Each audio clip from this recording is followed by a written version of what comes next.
بسم اللہ الرحمن الرحیم۔ السلام علیکم، امید ہے آپ لوگ خیریت سے ہوں گے۔ آج کا جو ولاگ ہے اس میں 2-3 موضوعات ہیں جس کے اوپر بات کرنا بہت ضروری ہے، اور اس میں ایک تو پاکستان تحریک انصاف جو ہے وہ اب ان کی جو مزاحمت ہے وہ کافی حد تک بلکہ ختم ہو گئی ہے، مفاہمت کی کوششوں میں ہے،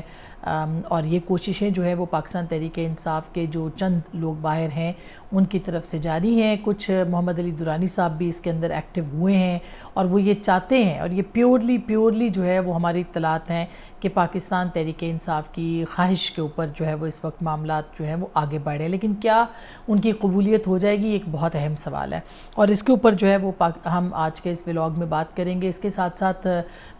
کچھ گفتگو جو ہے وہ اس وقت جو پاکستان کی پولیٹیکل سچویشن ہے، سینیریو ہے، اس کے حوالے سے بھی ہم کریں گے۔ کچھ اہم معاملات آج سینٹ کمیٹی کے اندر بھی سامنے آئے ہیں، جو کہ بڑی انٹرسٹنگ سٹوری ہے کہ پاکستان جو ہے وہ بھکاری ایکسپورٹ کرنے والا سب سے بڑا ملک بن گیا ہے۔ یہ بہت اہم ہوگا، اور پھر کل بڑا مقدمہ ہے جو کہ کل عدالت میں سنا جائے گا سپریم کورٹ کے اندر، اور بڑا مقدمہ جو ہے وہ اس معاملے کے اوپر ہے کہ جو فیض آباد دھرنا ہے اس کے اوپر کس طرح اس کو پروسیڈ کیا جا سکتا ہے، یا اس کے حوالے سے جو ہے وہ کیا ڈیولپمنٹ سامنے آ سکتی ہے، کیونکہ یہ نظر ثانی کی درخواستوں کے اوپر یہ مقدمہ جو ہے وہ سنا گیا تھا، اور اگر آپ کو یاد ہو تو یہ نظر ثانی کی جو درخواستیں ہیں ان میں سے 2 درخواستیں واپس ہو چکی ہیں۔ شیخ رشید صاحب کی درخواست بھی تقریباً جو ہے وہ کہا جا رہا ہے کہ واپس لی جا رہی ہے، اور اس کے ساتھ ساتھ جو دوسری درخواست تھی نظر ثانی کی جو بہت اہم تھی، وہ آئی بی کی جانب سے نظر ثانی کی درخواست جو ہے واپس لے لی گئی ہے۔ تو جب آپ کسی کی نظر ثانی کی درخواست واپس لیتے ہیں تو اس کے بعد یہ مختلف درخواستیں ہیں، اس میں پیمرا نے بھی اپنی جو نظر ثانی کی درخواست ہے وہ واپس لی ہے۔ تو جب کل میں حامد خان صاحب میرے پروگرام میں تھے، اور آپ کو پتہ ہے وہ بہت اہم قانونی ماہر ہیں، ان سے میں پوچھ رہی تھی، وہ یہ کہہ رہے تھے کہ جب کوئی درخواست نظر ثانی کی واپس لی جاتی ہے تو اس کا مطلب یہ ہے کہ وہ جو مدعا ہے اس کی ایکسیپٹنس ہو رہی ہے، یا وہ ایک ویلڈ فیصلہ ہے جس کے خلاف لوگ نہیں جانا چاہتے، اس لیے اس کی درخواستیں جو ہے واپس لینے کے لیے وہ پھر کہتے ہیں۔ تو اس کا مطلب یہ ہے کہ قاضی فائز عیسیٰ آدھا ان کا جو مقدمہ ہے وہ تقریباً جیت چکا ہے۔ کل اب وہ باقاعدہ اس کے اوپر جو ہے وہ بات کریں گے، اور یہ بہت اہم ہوگا کہ اس میں وہ عمل درآمد کی بھی بات کریں گے، اور عمل درآمد کے حوالے سے آپ کو کچھ موٹے نکات ہم بتا دیں، کیونکہ یہ بہت بڑا اور اہم مقدمہ ہے، اور پاکستان کے اندر جو سیاست کا رخ بدلنے والا یہ مقدمہ ہے، پاکستان کی سیاست میں اسٹیبلشمنٹ کی مداخلت کا رخ بدلنے والا یہ فیصلہ کن مقدمہ جو ہے یہ تھا بھی اور ہوگا بھی، اور جب اس پہ عمل درآمد ہوگا تو یہ اس کے حوالے سے، اور اگر نہیں بھی ہوگا تو ایک لینڈ مارک ڈیسیژن کے طور پر اس کو ہمیشہ یاد رکھا جا سکتا ہے، ایون نظر ثانی کی جو درخواستیں ہیں اس کو جب سنا جائے گا اس کے بعد بھی۔ یہ میں آپ کو بتا دوں کہ اس میں مختلف فیصلے جو تھے وہ کیے گئے تھے، اور اس میں یہ 43 صفحات کا فیصلہ تھا جو کہ قاضی فائز عیسیٰ صاحب نے تحریر کیا تھا، اور اس میں انہوں نے یہ لکھا تھا کہ دھرنے کے دوران جو تحریک لبیک کا دھرنا تھا، 88 ارب سے زائد کا ملک کو نقصان ہوا۔ اب سوچئے کہ پاکستان جو کہ اس وقت جو ہے وہ یہ تقریباً اگر 88 ارب ہے تو اس کو آپ سمجھ لیں کہ 1 خرب کے قریب، 1 ٹریلین کے قریب جو ہے یہ رقم بنتی ہے جو کہ پاکستان کو ضرورت تھی، اور وہ اس دوران جو ہے وہ یہ ہر روز کی بنیاد کے اوپر ہے، یعنی وہ یہ جو فیصلہ ہے اس میں یہ کہا گیا ہے کہ ہر روز ملک کو 88 ارب روپے کا نقصان ہوا ہے۔ 88 ارب یعنی 1 خرب کے قریب روزانہ، تو آپ دیکھیے یہ تقریباً کافی دن رہا تھا، کافی عرصہ رہا تھا، اس کے حساب سے اس کو آپ ملٹیپلائی کریں، اور پاکستان کی معیشت کا بھٹا جس طرح سے یہ گرایا گیا، جس طرح سے بٹھایا گیا پاکستان کی معیشت کا بھٹا، میرا خیال ہے کہ اس سے زیادہ اگر اب بھی ذمہ داران کو سزا نہیں ملتی، یا کم از کم ان کا تعین نہیں ہوتا، یا ان کی نشاندہی نہیں ہوتی، اور ان سے سوال جواب نہیں ہوتے، چلے سزا تو ہم نہیں دے سکتے جرنیلوں کو، ہم کہتے ہیں کہ جی ٹھیک ہے اس کے اندر جو نام تھے ان کو سزا نہیں مل سکتی، ظاہر ہے پاکستان کے اندر تو 2 قانون ہیں، تو کم از کم یہ دوبارہ جب سنا جائے گا تو یہ ضرور آئے گا کہ پاکستان کو کتنا نقصان اس دھرنے نے جو ہے وہ دیا تھا۔ پھر یہ بھی آپ کو یاد ہو کہ 16 کروڑ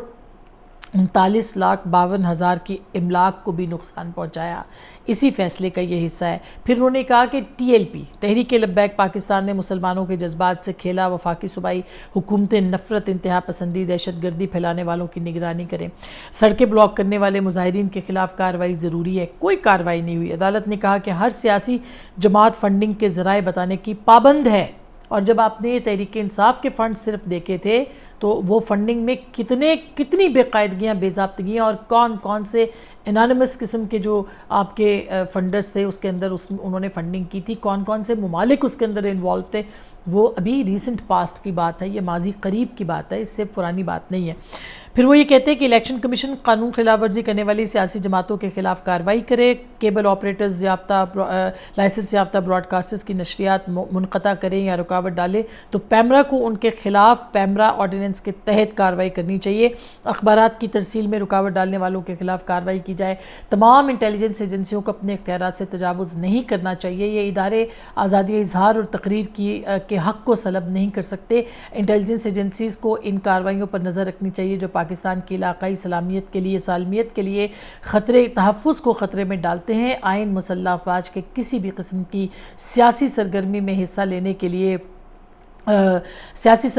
لینے کسی سیاسی جماعت یا اس کے مخصوص دھڑے کی حمایت کرنے کے لیے سخت پابندی عائد کرتا ہے۔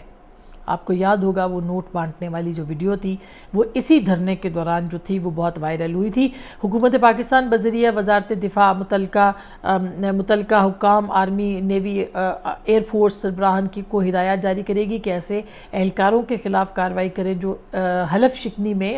میں ملوث پائے گئے۔ وفاقی اور صوبائی حکومتوں کو یہ ہدایت کی جاتی ہے کہ وہ نفرت، انتہا پسندی، یہ بہت لمبا ہے، پھر تحریک انصاف، شیخ رشید، اعجاز الحق، پیپلز پارٹی کے ایک مقامی رہنما نے دھرنے کی حمایت کی۔ عدالت نے قرار دیا کہ 12 مئی کو کراچی میں وکلاء ثانیہ کے ذمہ دار عہدیداروں کو سزا نہ ملنے کی غلط روایت پڑی۔ ثانیہ پر ریاست کی ناکامی نے دیگر لوگوں کو اپنے مقصد کے لیے تشدد کی راہ دکھائی، اور یقین مانیے اگر اس فیصلے پر عمل درآمد ہوتا، اس کے بعد کبھی دھرنے نہ ہوتے، اس کے بعد کبھی کسی کو پروسیکیوٹ لوکل لیول کے اوپر یعنی پرسنل لیول کے اوپر اور پھر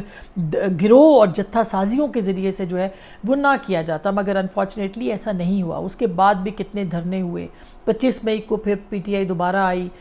اس سے پہلے کتنے دھرنے اور لانگ مارچز ہوئے، یعنی تماشا تھا جو پاکستان میں چل رہا تھا، یہ دھرنا وہ دھرنا، یہ لانگ مارچ وہ لانگ مارچ، اور کتنا پاکستان کو نقصان ہوا۔ 25 مئی 2022 کی بات کر رہی ہوں، جب عمران خان صاحب کی حکومت رخصت ہوئی تو اسلام آباد کے اندر کیا ہوا تھا، آپ کو یاد ہوگا کہ سپریم کورٹ نے اس ناکام دھرنے کو ویلیڈیٹ کیا، لوگوں کو آنے کی اجازت دی، وہ ریڈ زون میں گھسے، اور اس کے بعد آپ نے دیکھا کہ کیا کچھ جلاؤ گھراؤ کس طرح سے پاکستان کے اندر اسلام آباد کے ریڈ زون کے اندر ہوا۔ یہ میرا خیال ہے کہ یہ رک جاتا اگر اس طرح کے معاملات یا اس طرح کے فیصلے جو ہیں اس کے اوپر عمل درآمد ہوتا۔ یہ میں آپ کو بتا دوں کہ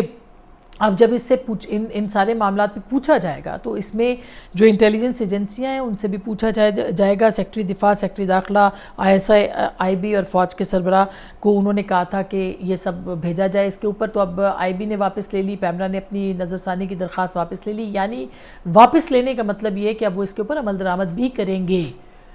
پہلے ان کو جو شبہ تھا وہ واپس لینے سے وہ شبہ ختم ہو گیا، انہوں نے کہا تسلیم کر لیا اس فیصلے کو کہ یہ درست ہے۔ تو اب دیکھتے ہیں کہ کل اس کے اوپر جو ہے وہ کیا کارروائی ہوتی ہے۔ دوسری جو اہم خبر ہے وہ عمران خان صاحب کے حوالے سے، اور عمران خان صاحب کی جو جماعت ہے وہ اب ان کوششوں میں ہے کہ ایک مرتبہ پھر جو ہے وہ مفاہمت کی کوشش کی جائے، اور اس میں صدر مملکت جو ہیں وہ اپنا کردار پہلے ادا کرتے رہے ہیں۔ ابھی محمد علی درانی صاحب بھی اس میں ایکٹیو ہوئے ہیں، وہ ان کا PTI سے کوئی تعلق نہیں ہے مگر ان کا اسٹیبلشمنٹ کے ساتھ جو ہے وہ کافی گہرا تعلق ہے، اور وہ یعنی سمجھا جاتا ہے کہ وہ ان کے بہت قریب لوگوں میں سے شامل ہیں۔ ان کی طرف سے یہ کہنا کہ انہوں نے خود یہ کہا ہے وی نیوز کو، جو ایک ویب سائٹ ہے اس کو انٹرویو دیتے ہوئے، ویب چینل ہے، کہ مزاحمت جو ہے وہ تحریک انصاف اب اس کے لیے تیار نہیں ہے، وہ ختم ہو رہی ہے ان کی طرف سے، یعنی وہ اس کے لیے تیار ہے کہ اب مزاحمت کبھی نہیں کریں گے۔ یہ جو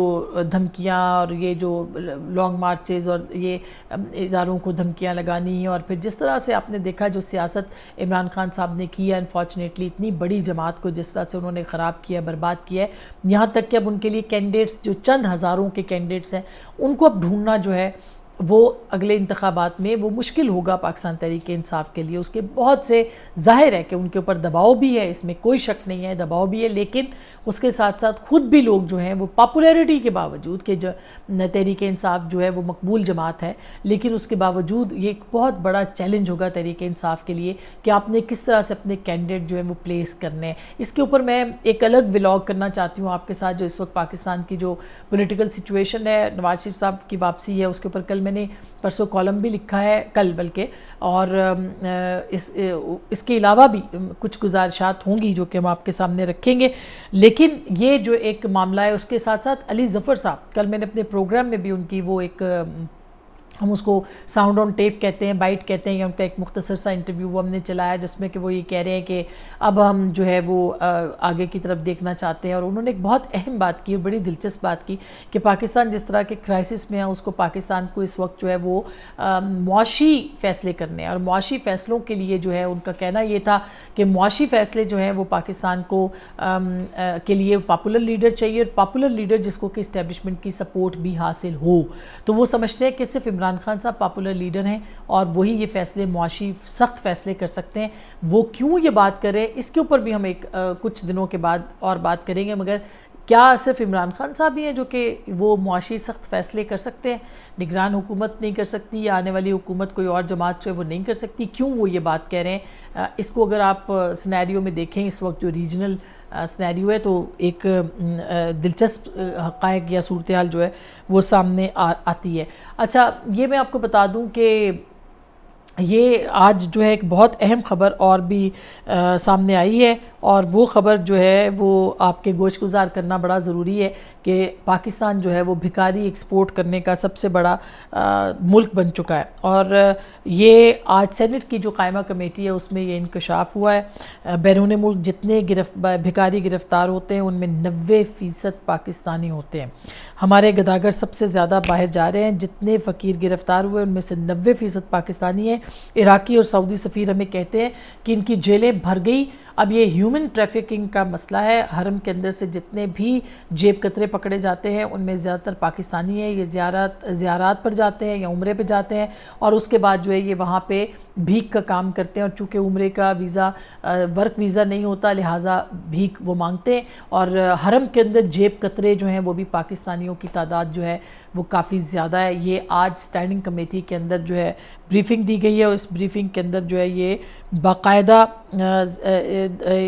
قائمہ کمیٹی جو تھی اس کے اندر یہ انکشاف کیا ہے سیکٹری صاحب نے بھی اور دیگر لوگوں نے بھی. تو یہ کتنے شرم کی بات ہے, کتنے شرم کی بات ہے. یاد رہے کہ 2.5 لاکھ جو سکلڈ لیبر تھی وہ جاپان کو چاہیے تھی, اسی کمیٹی میں بتایا گیا ہے, وہ ان میں سے صرف 200 پاکستانی جو ہیں وہاں پہ گئے ہیں. باقی سب نیپال سے گئے ہیں اور انڈیا سے گئے ہیں, کیونکہ سکلڈ لیبر تھی ان کی. اور ہماری جو سکلڈ لیبر ہے, چونکہ زبان یہاں پہ لوگ نہیں سیکھتے ہیں اس لیے ان کو نوکری بھی نہیں ملی. یعنی توجہ ہی نہیں ہے ریاست کی کہ اگر ریاست یہ جو یونان جاتے ہیں, میں نے اس پہ ایک کالم بھی لکھا تھا, ایک بڑی تعداد ہے جو کہ چوری جاتی ہے, چھپ کے جاتی ہے, اور رستے میں کئی لوگ جو ہیں وہ سینکڑوں لوگ مر چکے ہیں اب تک. پاکستان کے نوجوان لڑکے مر چکے ہیں, وہ باہر جا کے کمانا چاہتے ہیں, روزگار کے لیے جانا چاہتے ہیں. اور یہ ایک بڑا ترسیل زر کا ایک بہت بڑا یعنی لیبر جب آپ کی جاتی ہے وہ واپس گھر بھی پیسے بھجواتی ہے, تو ایک بڑا پاکستان کے زر مبادلہ کے ذخائر بڑھ سکتے ہیں اس سے, لیکن اس کے اوپر توجہ نہیں دی گئی. مجھے نہیں پتا یہ جو اوورسیز پاکستانیوں کی منسٹریز ہیں یہ کیا کرتی ہیں, ہمیں نہیں پتا کہ یہ جو اس طرح کی جو ایجوکیشن ہے, ٹیکنیکل ایجوکیشن ہے یا جو سکلڈ ایجوکیشن ہے, اس میں ایجوکیشن منسٹری کیا کر رہی ہے. کوئی ہے جو ان سے پوچھے کہ آپ کی کیا رپورٹ ہے؟ کوئی ہے جو ان سے پوچھے کہ آپ کیا کام کر رہے ہیں؟ دنیا بھر میں اس وقت یورپ کے اندر, یو کے اندر لیبر کی ضرورت ہے. اس وقت وہاں پہ ورک فورس کی ضرورت ہے. کینیڈا میں ورک فورس کی ضرورت ہے. یو ایس اے میں ورک فورس کی ضرورت ہے. وہاں پہ لوگ دھڑا دھڑ دوسرے جو ممالک ہیں وہ اپنے لوگ بھیج رہے ہیں. یہاں بے روزگار نوجوان بیٹھا ہوا ہے, اور ہماری جو حکومتیں ہیں وہ اس کے اوپر کوئی ٹاسک فورس نہیں بن رہی. یہ ایک بہت بڑا انکم کا ذریعہ ہے. یہ جو SIFC بنائی ہے کونسل, جو کہ دیکھ رہی ہے کہ کہاں پہ ہم نے اچھا کام کر رہے ہیں, دیکھ رہے ہیں کہ ہم نے یہاں پہ زراعت کرنی ہے, یہ پروجیکٹ, یہ IT کرنا ہے, یہ کرنا ہے, بہت اچھی بات ہے, مگر اس کے اوپر بھی توجہ دیجیے. لاکھوں پاکستانیوں کو آپ بھیج سکتے ہیں,